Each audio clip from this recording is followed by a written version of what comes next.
Hello વિદ્યાર્થી મિત્રો, જેમ બે બધા વિદ્યાર્થી મિત્રોને મારા તરફથી અને જેમ બે ગ્રુપ ઓફ સ્કૂલની અંદર સ્વાગત છે દીકરાઓ તમારું. હવે જે છે એ આપણે ચર્ચા કરવા જઈ રહ્યા છીએ પીએન જંકશન ડાયોડ વિશે. અત્યારે આપણે અત્યાર સુધીના જે સેશનની અંદર આપણે બે જુદા જુદા જે છે એ અર્ધવાહકો જોયેલા હતા. પી ટાઈપનો અર્ધવાહક અને એન ટાઈપનો અર્ધવાહક. હવે આપણે એ બંને જે છે એને ભેગા કરવાના છીએ. શું કરીએ છીએ? આ જે બંને અર્ધવાહકો જે છે એ અર્ધવાહકોને ભેગા કરીએ છીએ અને નવો કોઈ જે છે એ એક રચના જે છે એ બનાવીએ છીએ કે જે રચનાને કહેવામાં આવે છે ડાયોડ. એને શું કહેવામાં આવે છે? ડાયોડ. ડાય એટલે બે, યોડ એટલે ઇલેક્ટ્રોડ. તો બે ઇલેક્ટ્રોડ હશે એવું કહેવામાં આવે છે. ઓકે, ચાલો તો જોતા જઈએ આગળ અને જે છે એ ચર્ચા કરતા જઈએ કે ભાઈ શું છે પીએન જંકશન ડાયોડ, કઈ રીતે જે છે એ પીએન જંકશન ડાયોડ પોતે વર્ક કરે છે, કાર્ય કરે છે, એની જે પદ્ધતિઓ છે એની ચર્ચા કરતા જઈએ. ચલો તો સૌથી પહેલા એક વસ્તુ આપણને ખ્યાલ છે કે સિલિકોન અથવા જર્મેનિયમ જે હોય એમાં ડોનર અશુદ્ધિ ઉમેરવામાં આવે. ઓકે, સિલિકોન છે અથવા તો જર્મેનિયમ છે એનો કોઈ વેફર પાર્ટ, વેફર મીન્સ એનું પતલું એવું એકદમ જે પડ હોય ને એને કહેવામાં આવે વેફર. એની અંદર આપણે અશુદ્ધિ ઉમેરીએ. જો તમે એની અંદર પેન્ટાવેલેન્ટ અશુદ્ધિ ઉમેરો એટલે કે ડોનર અશુદ્ધિ તમે ઉમેરો તો એ પોતે પી ટાઈપ તરીકે વર્તે. અને જો તમે એમાં એક્સેપ્ટર અશુદ્ધિ ઉમેરો એટલે કે ટ્રાઇવેલેન્ટ અશુદ્ધિ ઉમેરો તો તે પોતે શાના તરીકે વર્તે? ટ્રાઇવેલેન્ટ ઉમેરો તો પી ટાઈપ અને પેન્ટાવેલેન્ટ ઉમેરો તો એન ટાઈપ. ઓકે, ચાલો તો જોતા જઈએ. હવે સિલિકોન વેફર ની અંદર આપણે ડોનર અશુદ્ધિ અને બીજા વિસ્તાર જે છે એની અંદર આપણે એક્સેપ્ટર અશુદ્ધિ ધારો કે ઉમેરીએ છીએ.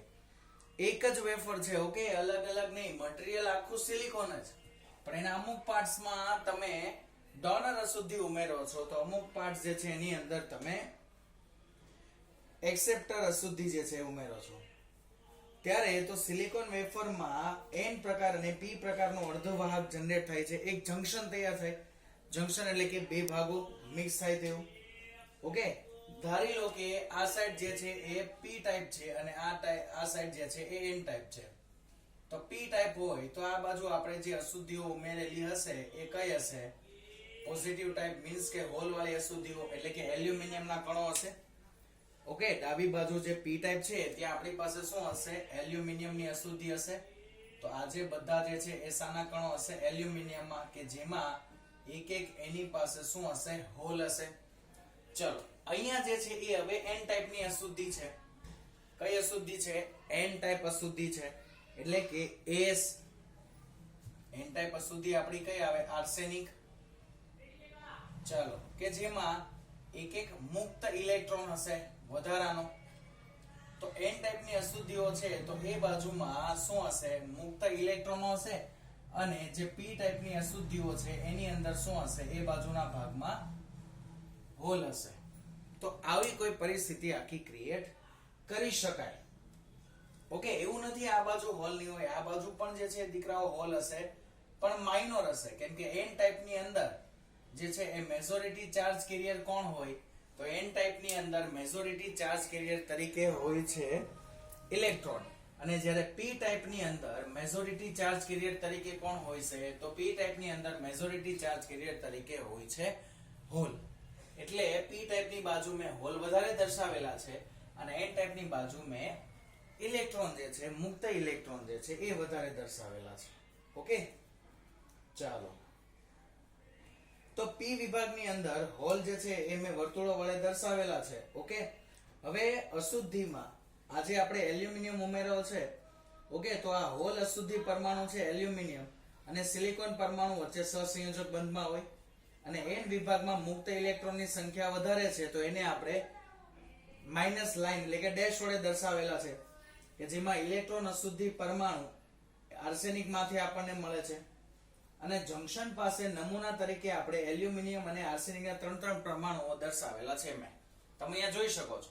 પી અને એન જ્યાં બંને ભેગા થાય છે એને શું કહેવાય? જંક્શન. હવે જંક્શન શું છે એને તમને ખ્યાલ છે દીકરાઓ, ત્રીજા ચેપ્ટર ની અંદર તમે ભણી ચૂકેલા છો. કિર્ચોફનો જંક્શનનો નિયમ, કિર્ચોફનો જે પહેલો નિયમ હતો ને જંક્શનનો નિયમ હતો કે એક કરતા વધારે વાહક વસ્તુઓ ભેગી થતી હોય તો એને જંક્શન કહેવાય. ત્યાં તમે એવું કહેતા હતા કે કોઈ એક બિંદુ પાસે એક કે તેથી વધારે વિદ્યુત પ્રવાહો ભેગા થતા હોય તો એ બિંદુને જંક્શન બિંદુ કહેવાય. બસ એના જેવું જ છે અહીંયા. ઓકે, ચાલો તો વાત કરીએ આગળ. હવે આ સ્થિતિમાં N અને P બંને વિભાગો વિદ્યુતની દ્રષ્ટિએ કેવા હોય છે? તટસ્થ. અત્યારે તટસ્થ છે, કોઈ પણ પ્રકારનો એમાં શું નથી થતું, ઇલેક્ટ્રોનની કે હોલની કોઈ આપલે થતી નથી. હવે N વિભાગમાં ભલે આર્સેનિક પરમાણુમાંથી એક વધારાનો ઇલેક્ટ્રોન પ્રાપ્ત થયો હોય પણ સાથે આર્સેનિક પરમાણુના ન્યુક્લિયસ પર એક ધન વિદ્યુત ભાર વધારે હશે. ઓકે, તો આ રીતે P વિભાગમાં એક ઇલેક્ટ્રોન ખૂટે તો એની સાથે સાથે એલ્યુમિનિયમના ન્યુક્લિયસમાં એક વિદ્યુત ભાર ધન પણ ઓછો હશે. એટલે કે જેટલા ઇલેક્ટ્રોન હોય ને એટલા જ પ્રોટોન હોય. એ વસ્તુ આપણને ખ્યાલ છે. કોઈ પણ ધાતુ પદાર્થ છે એના પરમાણુ હોય તે પરમાણુની અંદર ઇલેક્ટ્રોન પ્રોટોનની સંખ્યાઓ કેવી હોય? મોસ્ટ ઓફલી કેસની અંદર ઇલેક્ટ્રોન પ્રોટોનની સંખ્યાઓ ઇક્વલ હોય. તો જ્યાં જે જગ્યા પર ઇલેક્ટ્રોન ઘટે છે એ જગ્યા પર પ્રોટોન પણ ઓછો હશે એના ન્યુક્લિયસની અંદર, અને જે જગ્યા પર ઇલેક્ટ્રોન વધારે છે એ પદાર્થની અંદર એના ન્યુક્લિયસની અંદર પ્રોટોન પણ વધારાનો હશે. ઓકે, તો હવે વાત કરીએ આપણે કે ભાઈ N વિભાગમાં મુક્ત ઇલેક્ટ્રોનની સંખ્યા P વિભાગના મુક્ત ઇલેક્ટ્રોનની સંખ્યા કરતા વધારે હશે. ઓકે, તો N વિભાગમાં સપોઝ કે ભાઈ મુક્ત ઇલેક્ટ્રોનની જે સંખ્યા છે એને સ્મોલ n વડે સપોઝ દર્શાવીએ તો અહીંયા મુક્ત ઇલેક્ટ્રોનની સંખ્યા શું થશે? Np. તો Nn ની વેલ્યુ જે છે એ શું હોય? ગ્રેટર ધેન Np હોય. આ શું છે? તો મુક્ત ઇલેક્ટ્રોનની સંખ્યા ઘનતા છે. અહીંયા હું લખી દઉં છું, n એટલે મુક્ત ઇલેક્ટ્રોન સંખ્યા ઘનતા. ઓકે, તો n બાજુ જે છે એ વધારે છે. સોરી, આને કેપિટલ લખવાનું કેમ કે કેપિટલ n અને કેપિટલ P એવું લખેલું છે આપણે. તો કેપિટલ N ટાઈપ માટે ઇલેક્ટ્રોનની સંખ્યા ઘનતા વધારે છે. P ટાઈપમાં ઇલેક્ટ્રોનની સંખ્યા ઘનતા કેવી છે? ઓછી છે.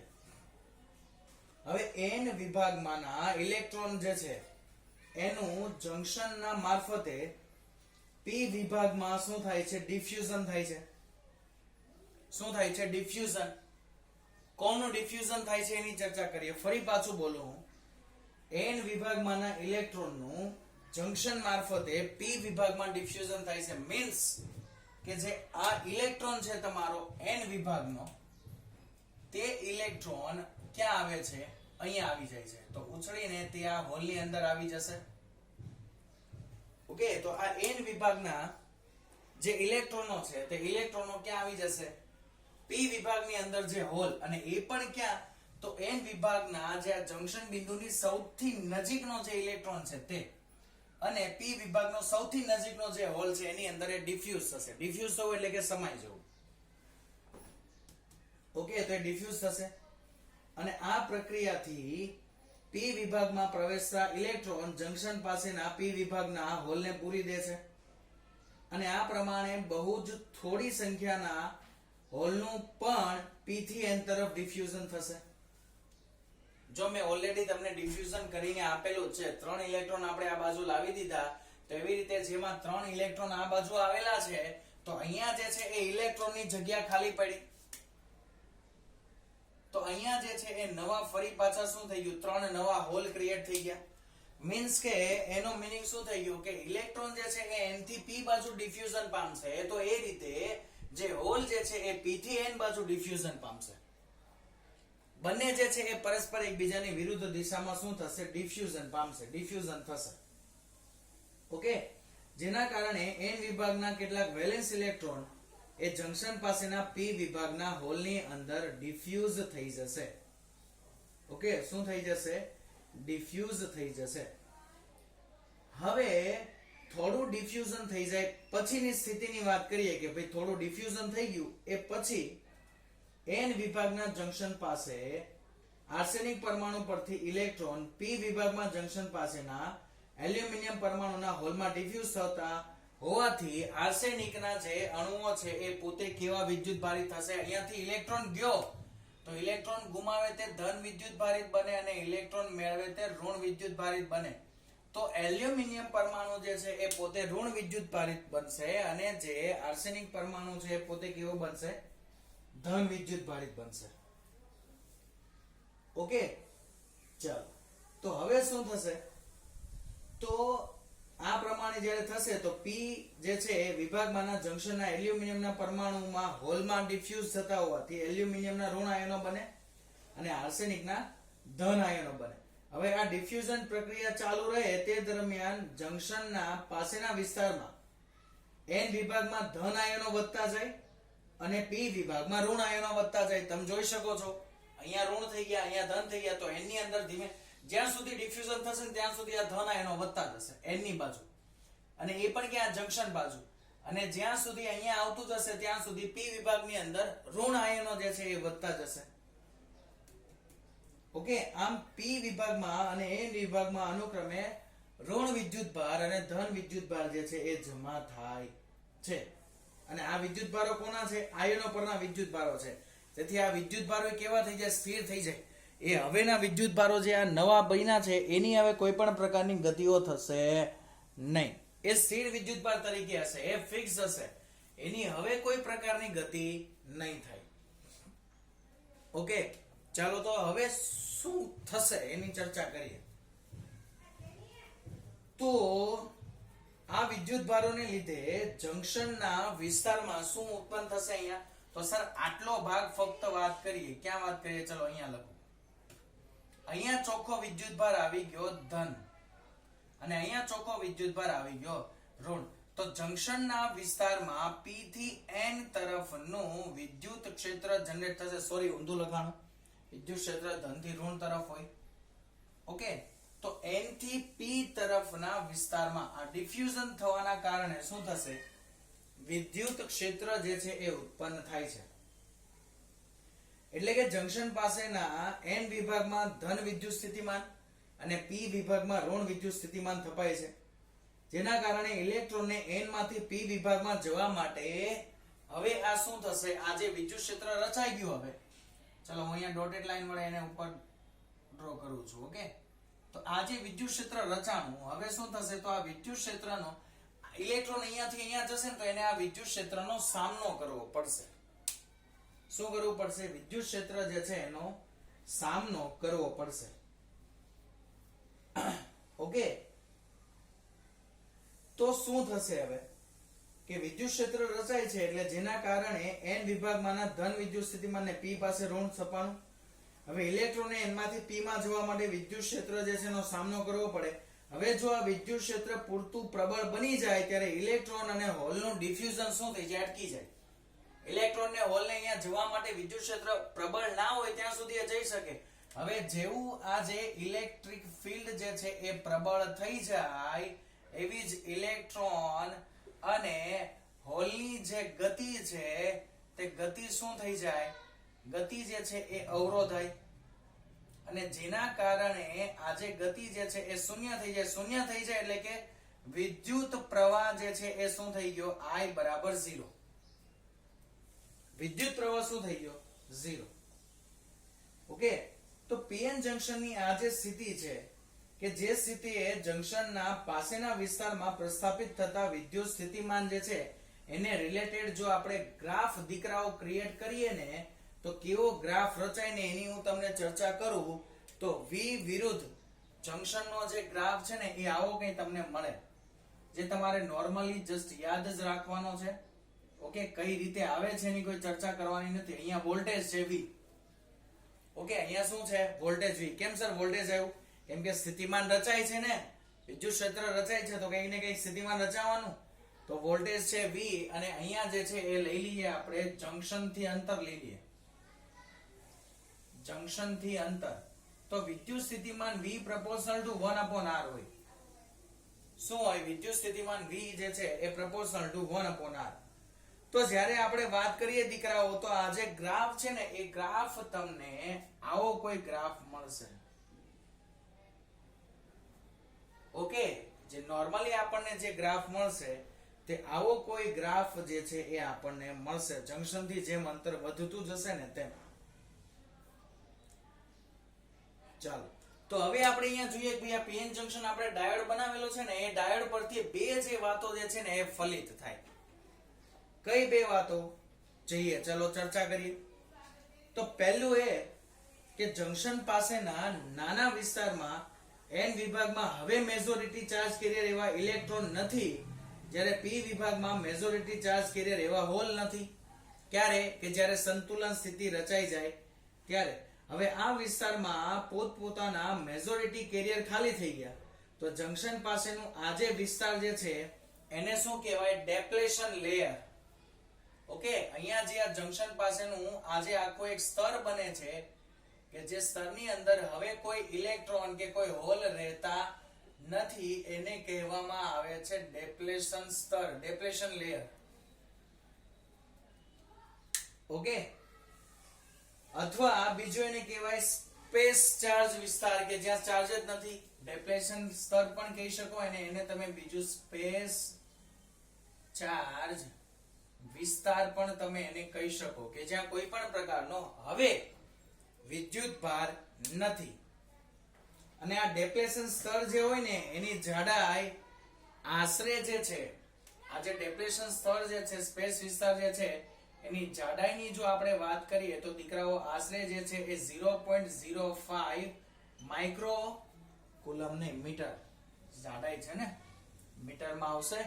તો એની જે જાડાઈ છે તે 0.05 માઇક્રોમીટર. વિચાર કરો, સોરી 0.05 નહીં હોય, ખાલી 0.5 હશે, કેમ કે 0.05 તો પછી તો 10⁻⁻⁹ નહીં, સોરી 0.5 માઇક્રોમીટર, એટલે કે 0.5 માઇક્રોમીટર ના ટર્મ્સની જે છે એની શું હશે? જાડાઈ હશે. આ જે લેયર બને છે એની. આ પહેલી ફલિત થતી બાબત. બીજી ફલિત થતી બાબત જે છે એની ચર્ચા કરીએ તો બીજી બાબત જે છે એ દીકરાઓ એવી ફલિત થાય છે કે ડેપ્લેશન સ્તરમાંના જે વિદ્યુત વિતરણ છે એને શું કહેવાય? ડેપ્લેશન બેરિયર અથવા તો પોટેન્શિયલ બેરિયર કહેવાય. અહીંયા જે પોટેન્શિયલ જનરેટ થાય છે અહીંયા, ઓકે, તો આ ભાગમાં ડેપ્લેશન લેયરની અંદર આ સ્તર પાસે જે ઉત્પન્ન થતું પોટેન્શિયલ છે, એ પોટેન્શિયલના કારણે એને શું કહેવાય? આ જે છે એને તો એટલા સ્તર માટે એને કહેવાશે ડેપ્લેશન બેરિયર અથવા તો પોટેન્શિયલ બેરિયર. બેરિયર એટલે શું થાય? દીવાલ. ડેપ્લેશન બેરિયર અથવા તો પોટેન્શિયલ બેરિયર. હવે આ બેરિયર બની ગયા પછી શું થશે? તો કે હવે જો ઇલેક્ટ્રોન ને અહીંયાથી અહીંયા જવું હોય તો આ દીવાલ જે છે ને એને તોડવી પડે, અને એ અહીંયાથી અહીંયા તોડી જાય તો જ જઈ શકે, બાકી નહીં. લાઈક આપણે કોઈ રૂમ ની અંદર હોય ને આપણે રૂમ માંથી બહાર નીકળવું હોય તો આપણે શું કરવું પડે? એ રૂમ જે છે એનો દરવાજો ખોલવો પડે. જો ના ખુલતો હોય તો રૂમ નો દરવાજો છે એ તોડવો પડે, સીઆઈડી વાળા દયાને બોલાવવો પડે. ઓકે, અને રૂમ નો દરવાજો તમે જ્યારે તોડો તો જ તમે રૂમ ની અંદરથી બહાર નીકળી શકો. એના વગર જે છે એ રૂમ માંથી તમે બહાર નીકળી શકો નહીં. ક્લિયર બચ્ચા? તો હવે કઈ વાંધો નહીં, હવે આગળ વિચારીએ શું થશે તે. તો આજે ઉદ્ભવતો પોટેન્શિયલ ડિફરન્સ જે છે એ 0.1 વોલ્ટ ના ક્રમનો હોય. જે ડેપ્લેશન બેરિયર છે એ ડેપ્લેશન બેરિયરમાં ઉદ્ભવતો જે વોલ્ટેજ, ધારો કે એને V0 કહી દઈએ તો એ 0.1 વોલ્ટેજ ના ક્રમનો હોય છે. કેટલો હશે? 0.1 વોલ્ટેજ ક્રમનો. સિલિકોન માટે આ જે મૂલ્ય છે એ 0.7 છે. ઓકે, આ V0 ની વેલ્યુ સિલિકોન માટે જે છે એ દીકરાઓ 0.7 વોલ્ટ છે અને જર્મેનિયમ માટે છે 0.3 વોલ્ટ. આ જે ડેપ્લેશન બેરિયર છે એનો જે પોટેન્શિયલ જનરેટ થાય છે એ પોટેન્શિયલ જે છે એનો ચાર્જ અથવા તો પોટેન્શિયલ જે છે એ છે 0.7 વોલ્ટ અથવા તો સોરી સિલિકોન માટે 0.7 વોલ્ટ અને જર્મેનિયમ માટે 0.3 વોલ્ટ. ઓકે, ચાલો હવે પીએન જંકશનમાં ડેપ્લેશન બેરિયર અને ડેપ્લેશન વિસ્તારની જે પહોળાઈ છે તે પી અને એન વિભાગમાં ઉમેરવામાં આવેલી અશુદ્ધિના પ્રમાણ ઉપર આધાર રાખે. ઓકે, ચલો આ વસ્તુ જે છે દીકરાઓ યાદ રાખજો કે જે ડેપ્લેશન લેયર બને છે તો ડેપ્લેશન લેયર જે છે એની જાડાઈ આધાર રાખે છે શાના ઉપર? અશુદ્ધિના પ્રમાણ ઉપર. શાના ઉપર આધાર રાખશે? અશુદ્ધિના પ્રમાણ ઉપર આધાર રાખશે. જો તમે વધારે અશુદ્ધિ ઉમેરો તો આ ડેપ્લેશન ની જે પ્રમાણ જે છે એ વિસ્તારની પહોળાઈ જે છે એ ઓછી થઈ જાય. એમ કે અશુદ્ધિનું પ્રમાણ જેટલું ઓછું એટલું ડેપ્લેશન વિસ્તારની પહોળાઈ વધારે અને જંકશન આગળ વિદ્યુત ક્ષેત્ર શું થતું જાય? તો નબળું પડતું જાય. હવે અર્ધવાહકોમાં અશુદ્ધિનું પ્રમાણ વધારતા ડેપ્લેશન વિસ્તારની પહોળાઈ ઘટે તો વિદ્યુત ક્ષેત્ર તીવ્ર બને. ડેપ્લેશન લેયર જે છે જાડું હોય તો વિદ્યુત ક્ષેત્ર નિર્બળ હોય. ડેપ્લેશન લેયર પતલું હોય તો વિદ્યુત ક્ષેત્ર કેવું બને? પ્રબળ બને. હવે ડેપ્લેશન લેયર પાછું અશુદ્ધિના પ્રમાણ ઉપર આધાર રાખે. જો અશુદ્ધિનું પ્રમાણ ઓછું તો ડેપ્લેશન લેયર જાડું, અશુદ્ધિનું પ્રમાણ વધારે તો ડેપ્લેશન લેયર ઓછું, ડેપ્લેશન લેયર પાતળું. ઓકે, ચલો તો આજે છે દીકરાઓ પીએન જંકશન બનવાની પરિસ્થિતિ થઈ ગઈ કે કઈ રીતે પીએન જંકશન બનાવી શકાય. હવે એની સંજ્ઞા પદ્ધતિ ને એના વિશે વાત કરીએ તો પીએન જંકશન ડાયોડ જે છે એની સંજ્ઞા આવી કઈ છે? આ એક ટર્મિનલ, આ એક ટ્રાયેંગલ બનાવવાનો, બીજો ટર્મિનલ. ઓકે, તો આ રીતની જે છે એ પીએન જંકશન ડાયોડની સંજ્ઞા છે. જેમાં ટ્રાયેંગલ વાળો પાર્ટ જે છે એને કહેવાય એનોડ અને જે આ ભાગ છે એને કહેવાય કેથોડ. એનોડ અને કેથોડ. ઓકે, તો પી વિભાગને એનોડ કહેવાય અને એન વિભાગને કેથોડ કહેવાય. જો આ વિભાગ વાઇઝ અહીંયા લખીએ ને તો અહીંયા શું આવશે? પી વિભાગ, અહીંયા આવશે એન વિભાગ અને વચ્ચે જે છે એ ડેપ્લેશન બેરિયરની સંજ્ઞા જે છે જેવું દર્શાવેલું છે. તો આ જે ઇલેક્ટ્રોડ હોય તેને પીએન જંકશન ડાયોડ કહેવાય. ઓકે, અને જે તમને ટ્રાયેંગલ જેવો ભાગ દેખાય છે ને એ એરો દર્શાવે છે અને જે દિશામાં રૈવાજિક વિદ્યુત પ્રવાહની દિશા હોય, આ જે એરો તમે દર્શાવો ને એ જ દિશામાં તમારો વિદ્યુત પ્રવાહ વહન પામતો હોય. વિદ્યુત પ્રવાહની દિશા કઈ હોય? તો જે આ ટ્રાયેંગલ તમે દર્શાવો છો, જે એરો જેવું તમને દેખાય છે એ એરોની જ દિશાની અંદર શું હશે દીકરાઓ? તમારો વિદ્યુત પ્રવાહ જે છે તે હશે. ઓકે, તો અહીંયા જે છે એ તમારું પીએન જંકશન ડાયોડ બેટા થાય છે કમ્પ્લીટ. હવે પછી આપણે પીએન જંકશન ડાયોડ જે છે ને એની અગત્યની પરિસ્થિતિઓ અથવા તો અગત્યના કોન્સેપ્ટ જોઈશું, જે છે પીએન જંકશન ડાયોડની લાક્ષણિકતાઓ, કે એને ફોરવર્ડ બાયસમાં કઈ રીતે જોડાય, મતલબમાં આ રીતે રિવર્સ બાયસમાં જોડીએ તો શું થાય. તો એની ફોરવર્ડ બાયસ અને રિવર્સ બાયસ કન્ડિશન જે છે એ આપણે જોઈશું. ઓકે, નેક્સ્ટ પાર્ટની અંદર.